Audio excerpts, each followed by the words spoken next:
কারা কারা আমার মতো এরকম পাগল আছেন যে নন স্টিকের পাতিল রেখে এই ধরনের পাতিলে রান্না করার ভূত চাপছে।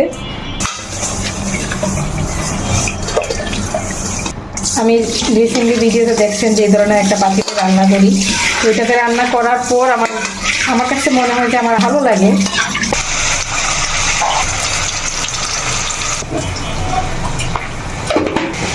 এই পাতিলগুলোতে রান্না করলে কালারগুলো খুব সুন্দর হয়। আপনাদের ভাই আমাকে নিয়ে হাসে যে আমাকে নাকি ফার্স্ট দেখছে। এই পাতিলে রান্নার একটা বিশেষত্ব কি দেখা যায়, এই যে মনে করেন কালারটা মনে হচ্ছে না যে একদম টুকটুকু, অন্য পাতিলে কিন্তু আমি দেখছি এই কালারটা আসে না।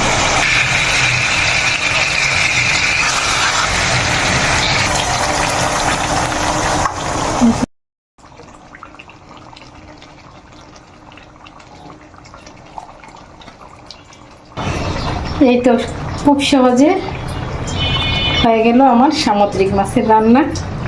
আজকের মতো এখান থেকে বিদায় নিচ্ছি, সবাই ভালো থাকবেন।